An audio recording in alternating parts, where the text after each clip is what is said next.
Salam sejahtera, terima kasih karena bersama dengan saya di Nazilin Unity Channel. Ini keputusan terkini kempen PRK KKB di Selangor. Nampaknya Adun Bersatu turun sendiri kempen untuk membantu calon Pakatan Harapan. Apa sudah terjadi dengan Parti Bersatu? Sehingga Adun mereka sendiri turun membantu lawan di PRK Kuala Kubu Bahru. Bekas Ketua Badan Pimpinan Bersatu Selangor, Datuk Abdul Rashid Ashari, turun padang menyokong kempen Kerajaan Perpaduan bagi pilihan raya PRK Dewan Undangan Negeri Kuala Kubu malam tadi. Ahli Dewan Undangan Negeri Adun Selat Kelang yang menyatakan sokongan kepada pentadbiran Menteri Besar Selangor, Datuk Seri Amiruddin Syari itu berucap di pentas ceramah isu semasa di sekitar Batangkali di sini.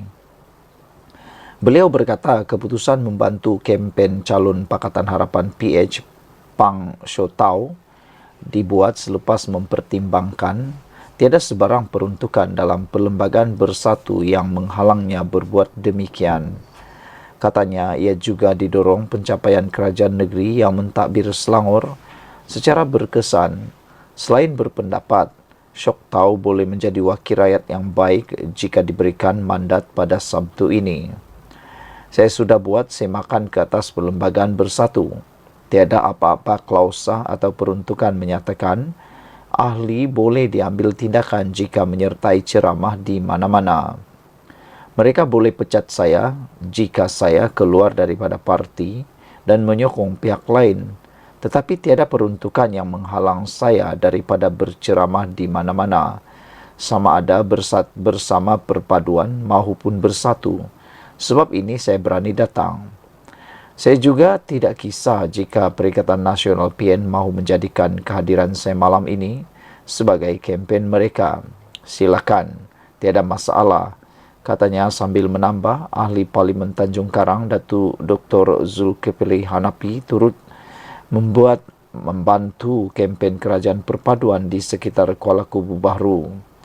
Sebelum ini, Abdul Rashid dilapor mengisytiharkan sokongan kepada kepimpinan Amiruddin dan mengakui dia dibuat dengan rela hati tanpa sebarang paksaan selepas meneliti ucapan Sultan Selangor yang memuji pentadbiran kerajaan negeri berada di landasan tepat demi kemajuan negeri dan kesejahteraan rakyat. Beliau berkata langkah itu juga dibuat akibat beberapa siri tindakan Perikatan Nasional, termasuk terutamanya Perikatan Nasional Selangor yang didakwa berdiam diri terhadap tohmahan dilontar kepada Raja-Raja Melayu. Dalam perkembangan lain, Abdul Rashid berkata pihaknya belum menerima sebarang notis daripada Bersatu susulan tindakannya menyokong pentadbiran Amiruddin selain menegaskan bersedia menerima keputusan parti. Katalah Lembaga Disiplin Bersatu menyatakan saya bersalah dan pecat saya. Mereka cuma pecat keahlian dalam Bersatu, bukan jawatan ahli Dewan Undangan Negeri. Kuasa untuk mengosongkan kerusi Adun adalah di bawah yang dipertua Dewan Undangan Negeri. Justru mereka Bersatu perlu menulis kepada yang dipertua untuk meminta saya mengosongkan kerusi. Tetapi kalau dikatakan tak boleh, tak bolehlah, kata beliau. Sebab sudah ada duluan kes di Sabah membabitkan 4 adun lebih kurang macam saya. Dengan kes mereka ketika itu dibawa ke mahkamah dan hakim menetapkan ia bukan bidang kuasa mahkamah, sebaliknya yang dipertua Dewan Undangan Negeri. Saya rasa duluan kes di Sabah ini menyebabkan mereka tidak mengutus apa-apa notis kepada saya.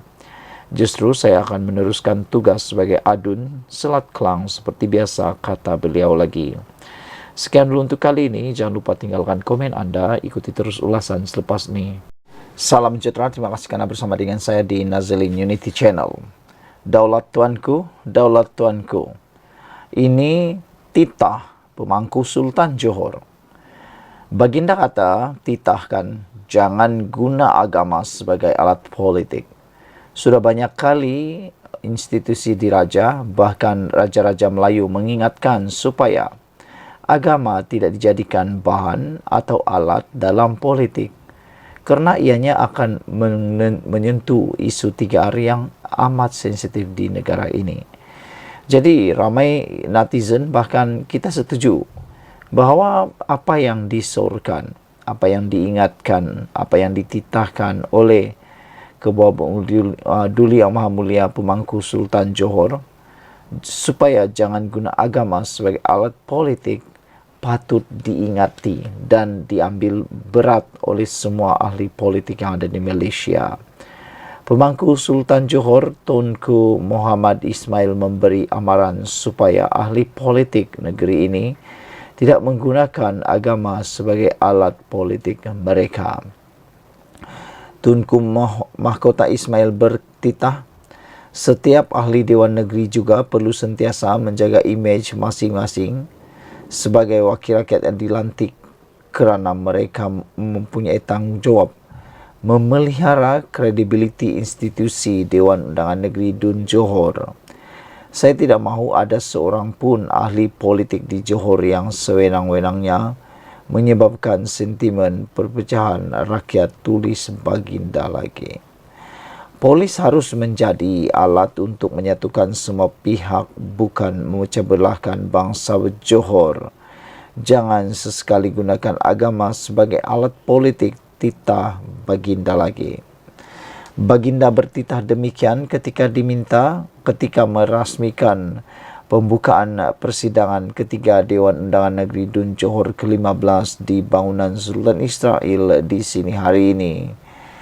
Dalam pada itu, Tunku Mahkota Ismail turut memuji ahli Dewan Undangan Negeri Johor yang kini semakin matang dan profesional dalam menjalankan tugasan mereka atau tanggungjawab mereka. Saya ingin mengucapkan sabas dan tahniah kepada semua ahli Dewan Undangan Negeri Johor kerana kini lebih matang dan lebih profesional dalam menyampaikan perkhidmatan kepada rakyat. Seterusnya, tidak merencatkan ekonomi negara ini walaupun mempunyai ideologi dan fahaman politik yang berbeza, tulis baginda. Saya ingin mengingatkan setiap pemimpin Johor untuk sentiasa mengutamakan kepentingan rakyat dan setiap tindakan dan keputusan.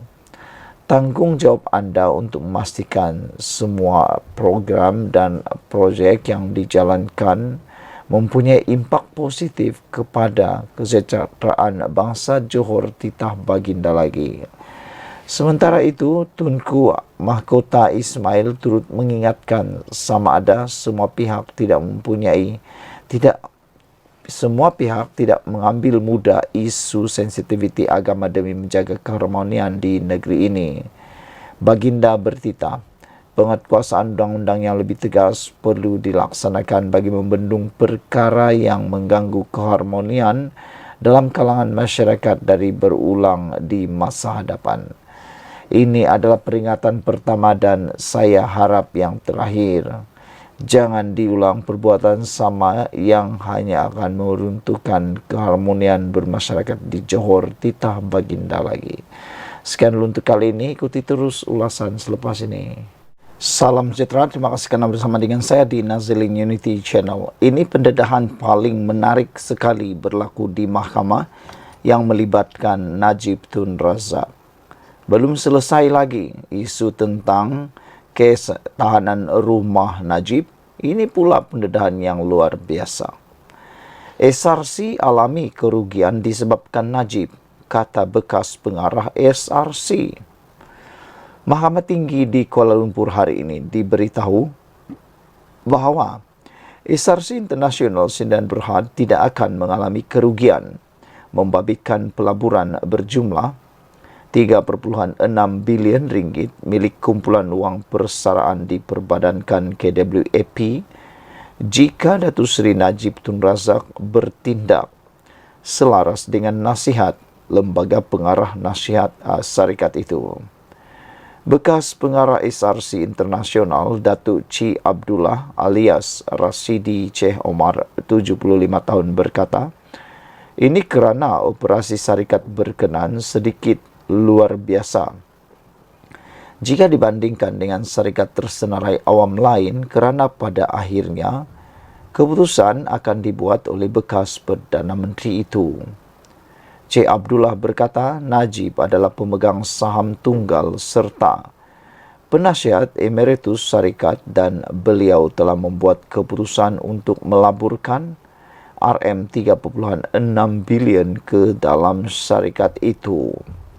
Sebenarnya lembaga pengarah ada menasihati pihak pengurusan yang mendakwa berkomunikasi secara langsung dengan Najib untuk mencairkan pelaburan itu semasa USD mengukuh. Sekiranya Najib bertindak selaras dengan nasihat lembaga pengarah, saya amat yakin syarikat tidak akan mengalami sebarang kerugian atau sekurang-kurangnya boleh mengurangkan jumlah kerugian. Justru itu, ketika tindakan menyalahkan saya dan ahli lembaga pengarah lain adalah sesuatu yang difikirkan kemudian dan tidak mempunyai asas, katanya. Beliau berkata Najib terlibat dalam meluluskan resolusi pemegang saham syarikat itu yang mengarahkan SRC International memindahkan RM3.6 bilion ringgit kepada SRC BVI sebagai antara pelan pelaburan syarikat, katanya sambil menambah, beliau tidak mempunyai kuasa untuk membantah rancangan pelaburan kerana ia telah diputuskan oleh bekas Menteri Perdana Menteri itu. C. Abdullah berkata demikian dalam penyataan saksi dan ketika disoal oleh peguam Najib, iaitu Muhammad Farhan Muhammad Safi, pada pembicaraan kes saman US 1.8 bilion yang difailkan SRC International terhadap bekas Perdana Menteri itu dan bekas Ketua Pegawai Eksekutif Syarikat berkenan Nik Faisal Arif Kamil. Saksi itu juga berkata beliau tidak terlibat dalam permohonan pembiayaan atau kelulusannya kerana ia sudah diluluskan ketika C. Abdullah menyertai syarikat tersebut dan beliau juga tidak tahu tujuan SRC International memperoleh pinjaman itu. Penglibatan saya hanyalah meluluskan resolusi pemegang saham yang dibentangkan kepada lembaga pengarah.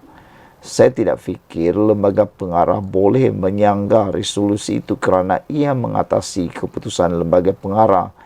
Lagipun Najib terlibat dalam meluluskan resolusi itu, katanya. Selain itu beliau berkata lembaga pengarah menerima arahan yang jelas daripada pemegang saham iaitu Najib melalui sepucuk surat bahawa SRC International tidak seharusnya campur tangan dalam operasi SRC BVI. Menjelaskan apa yang berlaku kepada RM3.6 bilion itu, C. Abdullah berkata lembaga pengarah dari semasa ke semasa telah diberikan taklimat oleh seorang pegawai bank BSI mengenai status pelaburan itu. Malah pada satu ketika, apabila USD mengukuh, beliau telah meminta agar pelaburan itu dicairkan dalam tempoh setahun. Memandangkan langkah mencairkan pelaburan itu tidak berlaku, maka saya telah meletak jawatan daripada syarikat. Apabila kami meminta Nik Faisal membawa pulang wang itu, beliau memberikan pelbagai alasan seperti kadar mata wang yang rendah dan saya amat tidak berpuas hati dengan Nik Faisal kerana beliau gagal membawa pulang wang terbabit, katanya sambil menambah sepanjang berkhidmat di syarikat itu. Beliau tidak pernah bertemu dengan Najib atau bercakap dengan bekas Perdana Menteri itu secara peribadi. Nik Faisal yang dipercayai melarikan diri dari Malaysia adalah antara individu yang diberi mandat sebagai penandatangan SRC International. Untuk rekod, SRC International membuat pinjaman sebanyak 4 bilion ringgit daripada KWAP antara 2011 dan 2012 dan sebagian besar daripadanya iaitu RM3.6 bilion telah dipindahkan ke akaun Bank Switzerland dan dibekukan ketika itu oleh pihak berkuasa negara itu. Sebelum ini, SRC telah menggugurkan 5 bekas pengarah termasuk C. Abdullah daripada saman itu dan hanya mengekalkan Najib sebagai defendant tunggal. Bagaimanapun, Mahkamah Tinggi membenarkan permohonan Najib untuk mengeluarkan notis pihak ketiga terhadap mereka dalam saman yang difailkan SRC International terhadap beliau.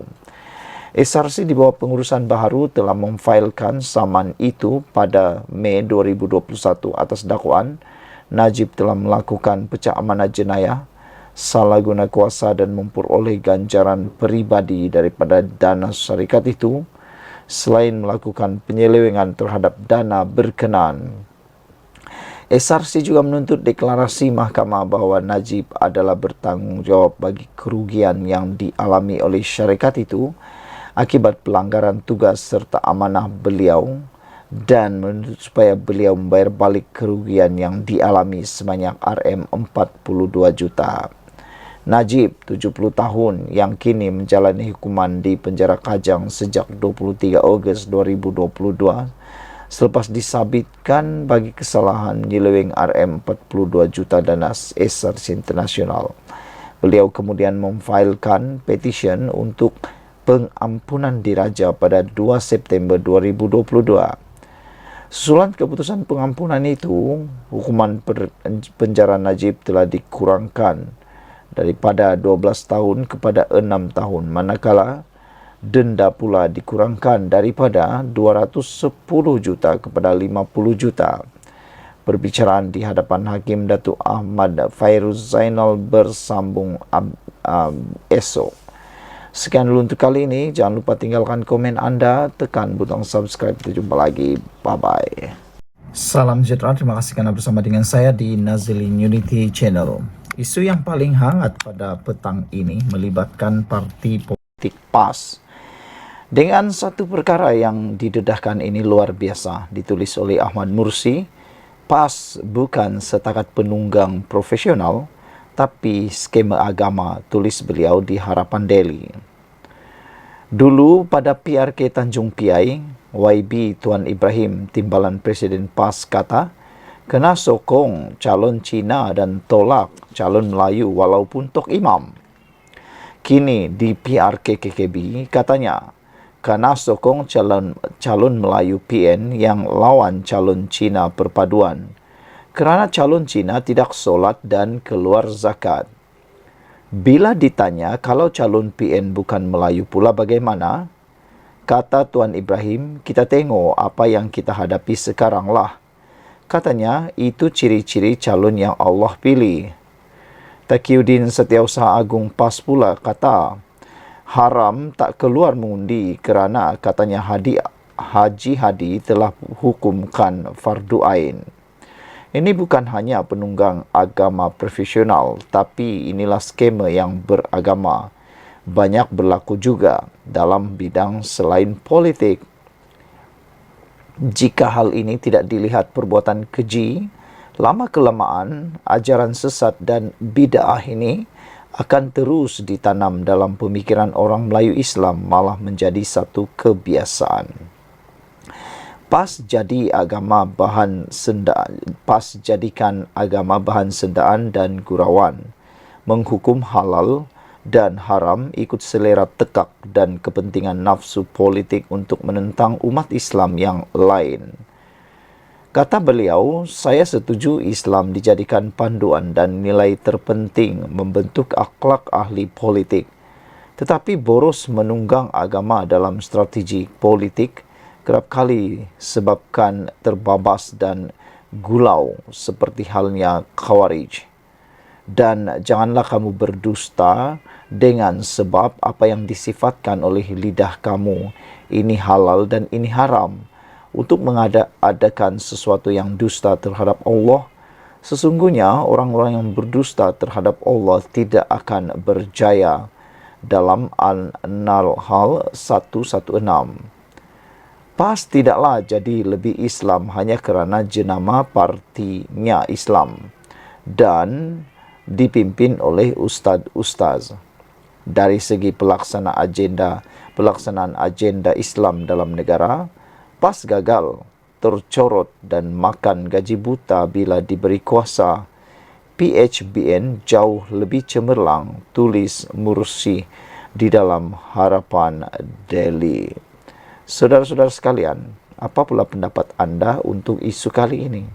Apakah anda juga setuju dengan tulisan Ahmad Mursi ini bahawa PAS bukan setakat penunggang profesional tapi skema agama? Yang lebih mengejutkan ialah pendedahan daripada Ahmad Mursi ini. Kalau dulu semasa PRK Tanjung Piai, YB Tuan Ibrahim, Timbalan Presiden PAS kata, kena sokong calon Cina dan tolak calon Melayu walaupun tok imam. Kini di PRK KKB katanya pula, kena sokong calon Melayu PN yang lawan calon Cina perpaduan kerana calon Cina tidak solat dan keluar zakat. Bila ditanya pula kalau calon PN bukan Melayu pula bagaimana? Kata Tuan Ibrahim, kita tengok apa yang kita hadapi sekarang lah. Katanya itu ciri-ciri calon yang Allah pilih. Taqiyuddin pula mengatakan PAS pula kata haram tak keluar mengundi kerana katanya Haji Hadi telah hukumkan fardu ain. Inilah yang disebut oleh Ahmad Mursi. Ini bukan hanya penunggang agama profesional, tetapi inilah skema dalam beragama. Banyak berlaku juga dalam bidang selain politik.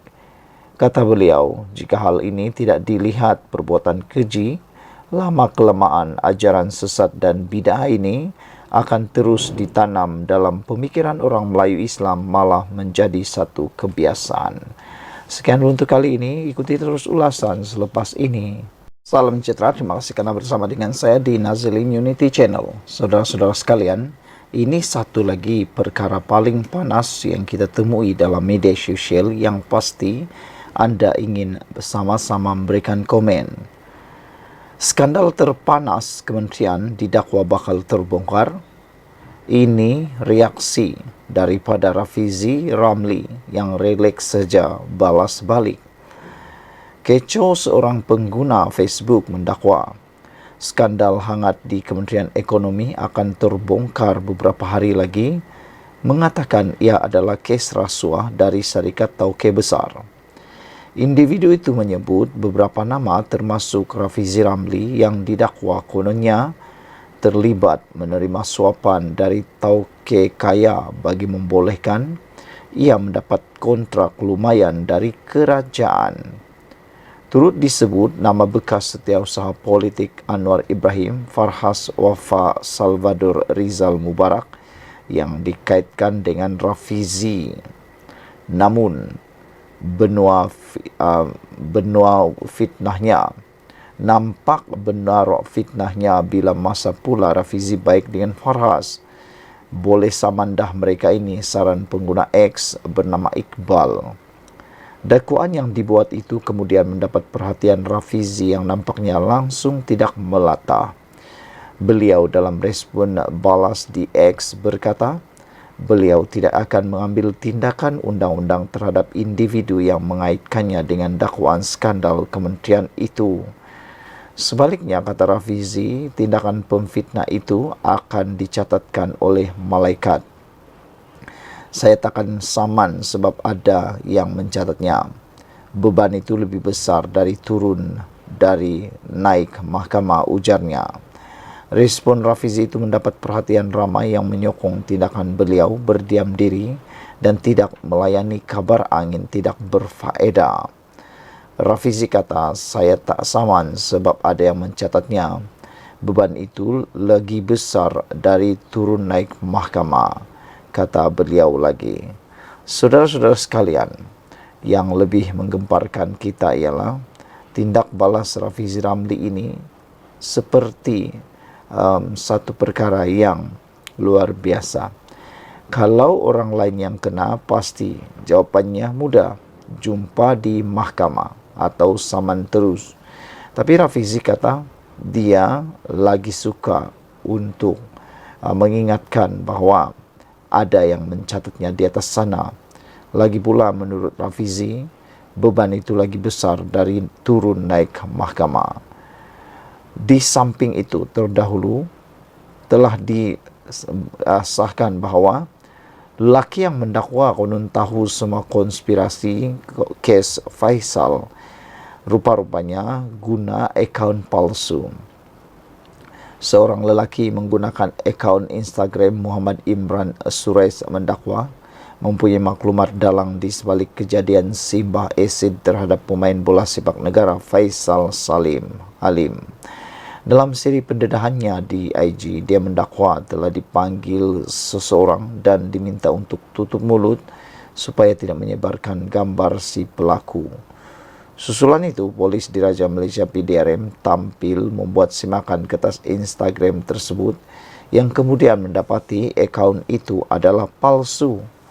Pengarah Jabatan Siasatan Jenayah JSJ Bukit Aman, Datuk Seri Suhaili Muhammad Zain berkata, individu berkenaan dilihat cuba mengganggu dan mencetuskan persepsi negatif berhubung kejadian simbah asid terhadap pemain bola sepak negara iaitu Faisal Halim. Suhaili berkata PDRM tidak teragak-agak untuk mengambil tindakan terhadap mana-mana pengendali atau pemilik-pemilik akaun media sosial yang dipercayai menimbulkan kebencian terhadap pemain bola sepak kebangsaan. Sekian dulu untuk kali ini. Jangan lupa ikuti terus dan berikan komen anda untuk isu kali ini. Rafizi cuba difitnah. Skandal terpanas kementerian didakwa bakal terbongkar. Relax je, Rafizi balas balik dengan jawapan ini. Sekian dulu untuk kali ini. Jangan lupa tinggalkan komen anda, tekan butang subscribe. Bye-bye. Salam sejahtera, terima kasih karena bersama dengan saya di Naziling Unity Channel. Isu paling hangat di seluruh Malaysia hari ini melibatkan kehilangan uang Malaysia sebanyak 277 bilion ringgit. Saudara-saudara sekalian, angka ini cukup menggemparkan kita, cukup membuatkan kita teriak. Teriak bukan karena apa, teriak tertarik, terkejut, dan mungkin sedikit marah. Manakah tidak, uang 277 bilion ini bukan nilai yang kecil. Ia bukan juta, bukan juga ribu, bukan juga ratus juta. Tapi ini melibatkan 277 bilion. Siapa yang sakau, siapa yang telan, siapa yang makan. Ini semua disebabkan oleh perbuatan rasuah. Dan ini didedahkan sendiri oleh Badan Siasatan Jenayah Malaysia yang berkaitan dengan rasuah, iaitu SPRM. Azam Baki akui sendiri bahawa negara telah hilang RM277 bilion akibat rasuah. Jadi di luar sana siapa lagi yang masih menyokong orang yang melakukan rasuah itu memang perlu belajar dan diajar. Dan bagi mereka yang masih lagi tidak menyokong tindakan Anwar Ibrahim membenteras rasuah sehingga ke akar umbi, maka anda juga perlu belajar sesuatu. Karena apabila dihitung-hitung, diumpul-kumpul dalam beberapa tahun saja, negara telah hilang 277 bilion. Coba bayangkan, uang 277 bilion itu kalau diguna dengan tepat, tidak disakau, tidak ditelan, tidak dimakan oleh orang-orang tertentu dalam kes rasuah, pastilah ia dapat membantu bahkan memajukan negara. Kalau itu digunakan untuk menaikkan taraf hidup rakyat, sudah berapa ramai orang yang boleh jadi jutawan. Saudara-saudara sekalian, negara kehilangan sejumlah RM277 bilion akibat rasuah dalam tempo 5 tahun lalu. Bayangkan, dalam tempo 5 tahun lalu sahaja, kita sudah kehilangan 277 bilion. Jadi bayangkanlah, dalam tempo jangka waktu negara kita merdeka, kalau rasuah ini tidak terus dihentikan, dikekang dengan serius, berapa nilaikah yang kita akan kerugian? Baru 5 tahun, SPRM sudah mengira sebanyak 277 bilion sudah pun hilang. Kalau dihitung lagi, kalaulah kita tidak berusaha, tidak bersungguh-sungguh serius memerangi rasuah pada hari ini, bayangkan apa jadi 5 tahun lagi. Mungkin ianya akan jadi triliun. Saudara-saudara sekalian, perkara ini diakui sendiri oleh Ketua Pesuruhjaya SPRM Tan Sri Azam Baki. Beliau berkata, kerugian itu adalah berdasarkan perkiraan keluaran dalam negara kasar KDNK dari tahun 2018 hingga 2023. Beliau berkata 277 bilion itu adalah angka yang terlalu besar dan seharusnya diselamatkan dan digunakan untuk membantu rakyat dan meningkatkan infrastruktur awam seperti membaiki sekolah dan hospital. Strategi pemberantasan rasuah nasional yang dilancarkan pada hari ini memberi impak dan dilaksanakan dengan menggunakan pelbagai pendekatan dan metodologi bagi mengenal pasti bidang-bidang yang terdedah kepada risiko terkini rasuah dalam negara. Antaranya adalah melalui dapatan penyelidikan sektor-sektor yang cenderung kepada rasuah, salah guna kuasa, ketirisan, penyelewengan dan kelemahan pentadbiran, serta tata kelola yang telah dibentangkan dalam persidangan penyelidikan governance, integriti dan anti rasuah tahun lalu. Yang turut hadir pada acara itu ialah Timbalan Perdana Menteri Datuk Seri Ahmad Zahid Hamidi dan Datuk Seri Fadilah Yusof, Ketua Setiausaha Negara Tan Sri Muhammad Zuki Ali. Saudara-saudara sekalian, itulah dia pendedahan yang paling menarik sekali untuk hari ini. Apa pendapat anda? Sila tinggalkan komen anda, kita jumpa lagi.